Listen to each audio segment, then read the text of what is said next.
Dalam catatan sepanjang 1 tahun atau 365 hari berjalannya pemerintahan Joko Widodo Ma'ruf Amin, pergerakan perekonomian up and down. Bahkan faktanya ekonomi kuartal 2 di tahun ini mengalami offside cukup dalam, minus 5% lebih. Perjalanan berat ditambah adanya pandemi COVID-19 yang langsung menghantam sektor ekonomi.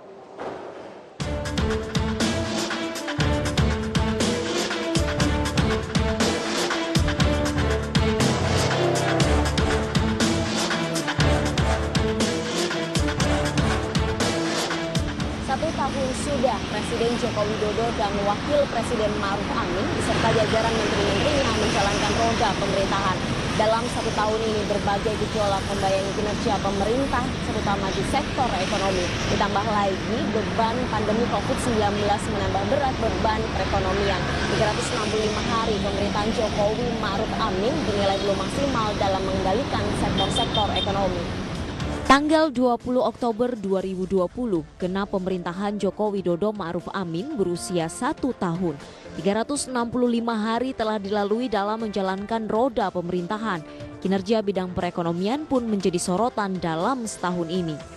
Ada yang menilai berjalan bagus, banyak pula yang menilai bahwa kinerja pemerintah dalam bidang ekonomi masih kurang memuaskan, sehingga berdampak pada tidak optimalnya pembangunan ekonomi dan peningkatan kesejahteraan rakyat, sebagaimana diamanatkan Undang-Undang Dasar Negara Republik Indonesia tahun 1945 pasal 23 ayat 1. Tetapi hampir seluruh 16 paket itu kan nggak kelihatan hasilnya. Nah, artinya apa? Artinya memang sebelum pandemi pun berbagai macam kebijakan-kebijakan pemerintah itu tidak efektif.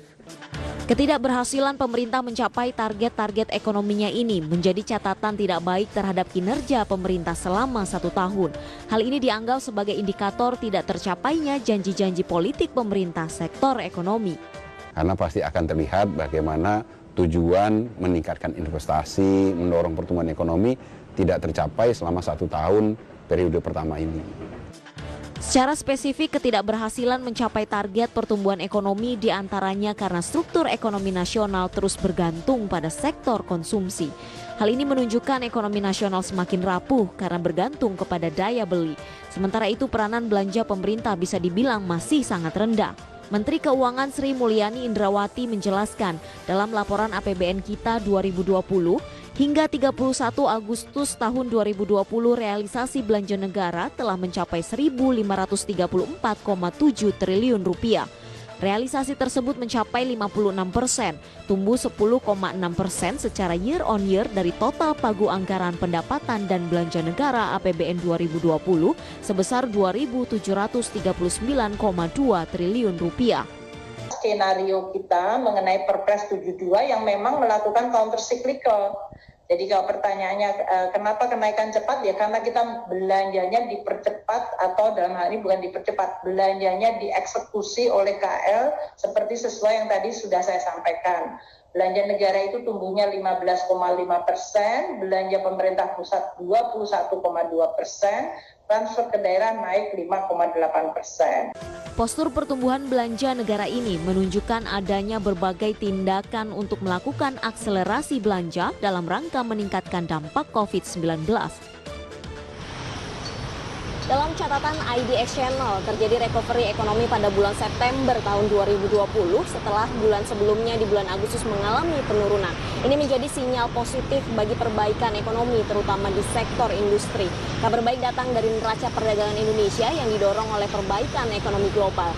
Neraca perdagangan Indonesia di sektor non-migas tercatat surplus. Program-program stimulus penanganan ekonomi saat pandemi COVID-19 yang terangkum dalam program pemulihan ekonomi nasional tercatat tidak terrealisasi secara maksimal.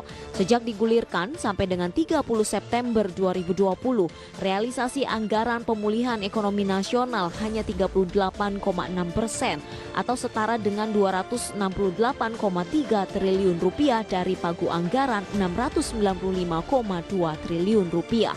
Realisasi yang rendah ini menyebabkan tujuan utama adanya program pemulihan ekonomi yang belum dapat dinikmati. Akselerasinya luar biasa pada 2 bulan terakhir. Jadi dalam hal ini adalah suatu evolusi yang sangat positif dari respon seluruh kementerian lembaga dan bahkan pemerintah daerah. Selain realisasi pemulihan, penerimaan negara hingga akhir September juga mengalami defisit APBN yang sudah mencapai 68,2% dari target. Di sisi lain, adanya pertumbuhan negatif pada kuartal kedua tahun 2020, bahkan di kuartal ketiga diprediksi masih akan negatif, mendorong pemerintah melakukan sejumlah upaya untuk memperbaiki kinerja ekonomi.